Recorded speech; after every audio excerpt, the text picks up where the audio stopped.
라스트 빅딜 함께 하시죠. 특징주 잡아보고 종가 매수 여부 확인해 보도록 하겠습니다. 네, 오늘은 김태성 ISF 본부장, 이주호 펀스탁 본부장과 함께하겠습니다. 어서 오십시오. 어서 오세요. 자, 오늘은 GI 이노베이션 이 종목부터 이야기를 나눠보도록 하겠습니다. 임상에서 차장암 그리고 신장암 등의 크기가 줄어들었다라는 것이 확인됐다라는 뉴스가 나왔는데요. 이 종목에 대한 의견 궁금합니다. 종가 매수 확인해 볼게요. 두 분 다 종가 매수 의견 주셨습니다. 김태성 본부장님 의견부터 들어볼까요?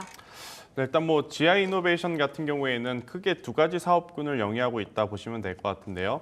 앞서 이제 앵커님께서 짚어주셨다시피 면역 항암제 쪽에서도 굉장히 좋은 모습을 보이고 있고 알러지 쪽에서도 지금 임상 이상을 통해서 경쟁사 대비 굉장히 좋은 효과가 있다라는 것을 올해 상반기 입증한 상황. 하반기에 확장성만 조금 더 이제 확인이 된다라고 하면 굉장히 또 좋은 성과를 낼 수 있는 기업이 아닐까라는 의견 한번 드려보도록 하겠고 이 두 가지 사업을 같이 영위하고 있다는 게 포인트인 것 같습니다. 일단 항암 쪽만 하게 되면 그 파이프라인에 대해서 잘 됐을 때는 상관이 없지만 잘 되지 않았을 경우에는 굉장히 또 골치를 또 썩는 일들이 많잖아요. 그런 가운데 GI 이노베이션 같은 경우에는 알러지 시장처럼 굉장히 평범하다라고 할 수 있는 이러한 그러니까 규모의 파이가 굉장히 큰 쪽에서도 또 성과를 낼 수 있는 발판을 마련해 뒀기 때문에 두 쪽에서 이제 시너지 효과가 나오게 된다면 하반기 혹은 내년까지 이 성장을 바라봤을 때 가장 또 좋은 점수를 줘야 되지 않을까라는 의견 한번 드려보면서 저는 GI 이노베이션이 지금의 가격이라면 부담 없이 조금 접근할 수 있지 않겠는가? 사실은 윗꼬리가 좀 달린 게 네. 부담스럽긴 하지만 지금 사도 저는 괜찮지 않겠나라는 의견 한번 드려보도록 하겠습니다. 네. 이주호 본부장님께도 짧게만 여쭤볼게요. 가격적인 그 메리트 어떻게 보십니까? 네, 저 모멘텀이 굉장히 좀 많이 있는 상황이고요. 그리고 지금 최근에 바이오 섹터들 움직임이 좋기 때문에 굳이 안 살 이유는 딱히 없다라고 생각을 하고 있고요. 예. 좋은 소식들도 많이 있고 특히나 이제 유한양행이랑 과거에 알러지 치료제 관련해서 기술 이전을 한번 했었고 유한양행에서 지금 알러지 치료제 임상 실험 진행 중에 있기 때문에 이러한 모멘텀까지 더해진다고 한다면 충분히 상승 나올 가능성은 있다 이렇게 생각하고 있습니다. 네, 모멘텀과 가격 메리트 모두 다 있는 상황이다. GI 이노베이션 들어봤고요. 자, 이제 뜨거운 종목입니다. 한전기술 지금 52주 신고가를 경신하긴 했는데 윗꼬리가 좀 길게 달렸습니다. 자, 그 체코 원전 수주에 성공하면서 이렇게 지금 뜨거운 주목을 받고 있는 건데 두 분의 종가 매수 의견 확인해 보겠습니다.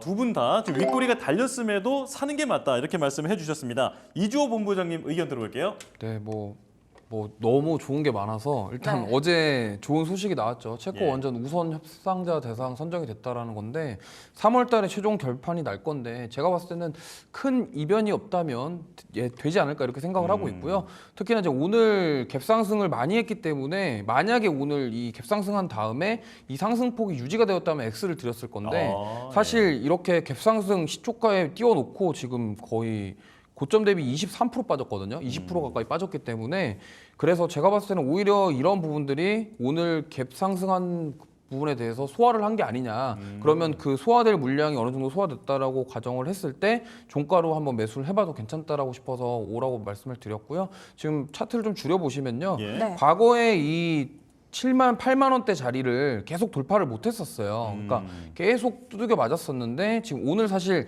갭으로 돌파를 했다라는 점, 그 갭을 메꿨다라는 점, 이러한 점을 봤을 때 사실 원전이 지금 오늘 하루로 끝날 건 아니라고 생각을 하고 있고 앞으로도 지금 계속 모멘텀이 있고 지금 체코뿐만이 아니라 유럽에 계속적으로 수주 가능성이 언급되고 있기 때문에 이러한 점을 봤을 때 꼭 단기적으로 보시는 게 아니라 중장기적으로 지금 이렇게 거래량이 들어오면서 음봉이 나오긴 했지만 그럼에도 불구하고 상승 여력은 충분히 있다라는 점 감안하셔서 종가 매수 해보시면 좋을 것 같습니다. 그러면은 원전주 전체에 대해서 중장기적으로 좀 긍정적이다라고 보시는 거예요? 네, 근데 이제 중요한 거는 네. 팀 코리아에 들어가는 기업인지 아닌지를 꼭 확인하시는 게 좋을 것 같아요. 왜냐하면 예를 들어서 두산 에너빌리티에다가 뭘 납품하는 기업 이런 것들도 포함이 될 수는 있겠지만 네. 사실 지금 그 과거 네옴시티랑 비슷하거든요. 거기에 팀 코리아에 들어갔냐 안 들어갔냐로 따라서 대장주냐 아니냐가 갈릴 거기 때문에 꼭 팀 코리아에 들어가는 그런 원전 기업을 고르셔서 붙여서 투자해 보시면 좋을 것 같습니다. 네. 팀코리아에 들어가는지 여부에 대해서 또 꼭 확인이 필요하다라는 부분 말씀 주셨습니다. 자, 트럼프 시즌2가 아직 오지도 않았는데 시장은 트럼프 입만 쳐다보고 있는 것 같습니다. 트럼프 관련주에 대한 관심이 높아지고 있기 때문에 또 방산 쪽에서 한 종목 보도록 할게요. 웨이브 일렉트로 최근 상승세 이어지고 있는데요. 이 종목에 대한 두 분의 의견 들어보겠습니다. 여기서 이번에는 갈렸군요. 갈렸네요. 김태성 본부장님 네. 의견부터 들어볼게요.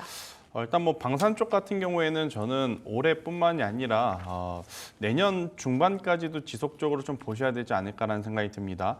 일단 지난 주말 뭐 트럼프 피격 이야기 이후부터 아무래도 이제 이 시계의 추가 트럼프 쪽으로 많이 기울어진 상황인데 바이든 대통령이 재집권을 하든 전 트럼프 대통령이 다시 이제 대통령이 되든 국방비를 삭감할 가능성은 거의 제로에 가깝다라고 좀 말씀드릴 수 있을 것 같고 이건 비단 미국에 대한 이야기뿐만 아니라 우리나라를 포함해서 지금 전 세계가 동일하게 지금 국방비를 늘리는 지금 추세이기 때문에 저는 방산주에 대한 기대감을 계속해서 이제 높여 잡아도 괜찮지 않겠는가.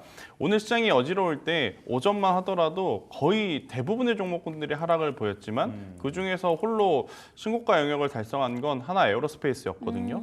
그렇기 때문에 섹터 내의 대장주가 여전히 좋은 모습을 보이고 있다. 그러면 후발주자라고 볼 수 있는 2등주, 3등주, 중소형주에 대한 관심도도 저는 계속 봐야 된다라는 의견 한번 드려보면서 웨이브 일렉트릭 같은 경우에는 작년 6월 달에 고점을 넘어가는 듯 했지만 한번 시세가 났다가 조정이 나왔던 상황 그리고 이제 다시 한번 재상승을 준비하고 있는 과정이기 때문에 저는 오늘의 종가가 굉장히 매력적이다라고 좀 볼 수 있을 것 같고요. 만약에 이제 여기서 또 추가 시세가 나오게 된다면 저는 역사적인 신고가를 노려봐도 괜찮지 않겠는가라는 의견을 드려보도록 하겠습니다. 웨이브 일렉트로에 대한 의견 들어봤고요. 이주호 본부장님께서는 왜 X 주셨어요? 네, 뭐 조금 지켜보자 뭐 이런 거 의견이라고 생각하시면 좋을 것 같고요. 예. 시가총액이 좀 너무 낮다라는 점, 아. 이 부분이 조금 저는 살짝 걸림돌이 아닌가 이렇게 생각합니다. 물론 유도탄 관련해서 이제 LIG 넥슨을 고객사로 두고 있기 때문에 거기에 납품하기 때문에 지금 이거에 대한 수혜를 받고 있다라는 점, 그리고 시가총액 대비해서 지금 실적 모멘텀은 굉장히 좋아요. 영업이익도 나쁘지 않고요. 실적 자체는 굉장히 좋고 주가가 우상향할 수 있는 그런 여러 가지 조건들을 갖추고는 있지만 이게 시가총액이 너무 작다 보니 이거에 대한 변동성, 그래서 지금도 보시면은 이번 주에도 변동성이 굉장히 컸죠. 그렇기 예. 때문에 이 부분에 대해서 좀 주의가 필요하지 않나 이렇게 생각을 하고 있고, 특히나 만약에 또 내일 시장이 만약에 좋아진다고 한다면 지금 TSMC 실적도 나왔거든요. 근데 예상치를 상회한 모습이 나왔기 때문에 이렇게 만약에 반도체가 오늘 다시 반등이 나오면서 미국 증시 나스닥 위주로 상승이 나온다고 한다면 지금 이렇게 중소형주들이 또 다시 또 소외가 되면서 갑자기 또 대형주 위주로 수급이 쏠릴 수가 있기 때문에 오늘은 조금 쉬고 다음 주나 뭐 좀 지켜보시면서 앞으로 방산 쪽은 저는 모멘텀은 좋다라고 생각을 해요. 그래서 좀 지켜보면서 6,000원대 라인을 무너지지 않는지를 좀 확인하면서 좀 시간을 두고서 매수하시는 게 좋을 것 같다. 이렇게 해서 X를 드렸습니다. 그러면은 방산주 안에서 덩치 큰 친구들은 좀 봐도 되는 거예요? 지금 대형주는 사실 그냥 그 3대장 있잖아요. 네. 하나에어로스페이스, LIG 넥스원, 현대로템 이 3대장은 지금 눌림 나올 때마다 조정 시 매수 관점으로 오. 접근하는 게 좋다라고 생각합니다. 아, 예. 자, 웨이브 일렉트로에 대해서는 이제 모멘텀은 동의하지만 이제 시총이 좀 작기 때문에 변동성이 좀 우려된다. 이런 의견까지 들어봤습니다. 자, 다음 종목은 삼성중공업인데요. 5거래일 연속 상승세입니다. 자, 하반기에 컨테이너선 그리고 LNG선의 추가 수주가 예상되면서 시장에서 관심을 받고 있는데 종가 매수 의견 여쭤보겠습니다. 자, 들어주시죠. 여기서 갈리는군요. 자, 김태성 본부장님 왜 X 드셨습니까?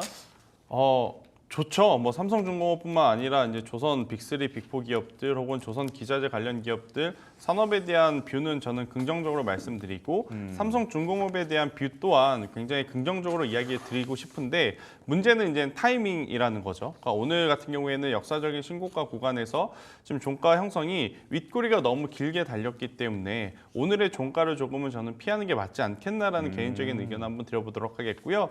만약 기술적으로 10,000원 초반대까지 1,500원 구간대까지 조정이 나오게 된다라고 하면 저는 삼성중공업은 분할 매수의 접근으로 한번 보시는 것이 맞지 않을까 생각이 들고 있고 예. 우리나라 조선사들의 가장 큰 지금 공통점은 도크가 꽉 차서 더 이상 수주를 받을 게 없다라는 거죠. 그러다 보니까 우리 이제 조선사들이 슈퍼 을이 돼버린 겁니다. 그래서 이제 영업이익이 많이 남을 만한 지금 선박에 대한 수주만 이렇게 골라서 받을 수 있는 상황이라 실적에 대한 부분은 굉장히 높게 잡을 수 있다. 단 시기적으로 조금은 기다리는 게 맞지 않겠는가라는 의견 드려보도록 하겠습니다. 네, 윗꼬리가 조금 마음에 걸린다 이렇게 말씀을 해주셨고요. 자, 그렇다면 이주호 본부장님 동그라미 드셨잖아요. 네. 네, 설명해 주시죠.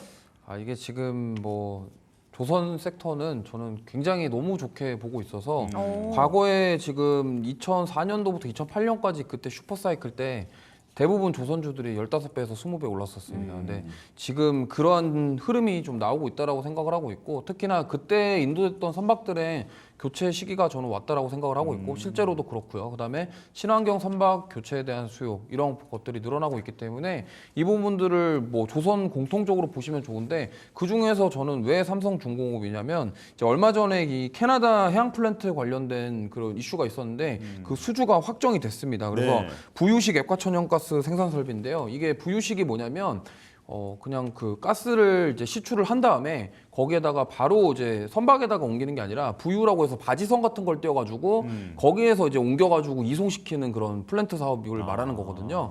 이게 이제 캐나다에다가 했다라는 것은 또 캐나다가 또 미국이랑 또 친하잖아요. 그러니까 이러한 것들 그리고 보면 만약에 트럼프 후보가 대통령이 됐을 때 지금 정책 자체가 화석연료 석유랑 그다음에 천연가스 많이 캐자라는 거잖아요. 그럼 이러한 부분들에 대한 앞으로의 그런 수혜도 받을 수 있다. 저는 이렇게 생각을 하고 있고 물론 앞으로 좀 많이 남은 얘기지만 이러한 모멘텀들 그리고 지금 암모니아 운반선에 대한 그 모멘텀도 있습니다. 그러니까 친환경 선박에 대한 모멘텀까지 같이 갖추고 있기 때문에 지금 뭐 물론 윗꼬리가 달려서 살짝 부담스럽긴 하지만 네. 제가 지난번에 나왔을 때도 펩트론 얘기했었거든요. 예. 그것처럼 지금 가는 종목들이 계속 가는 장세이기 때문에 이렇게 조선주 중에서도 물론 한국조선해양이 거의 대장이지만 이 종목도 지금 계속적으로 꾸준하게 수급도 너무 좋고 계속적으로 상승세가 이어지고 거래량도 안 죽고 오히려 늘어나고 있거든요. 그러니까 이러한 점들이 추가 상승 여력이 충분히 있다. 그래서 종감에서 한번 해보셔도 좋을 것 같다 말씀드리겠습니다.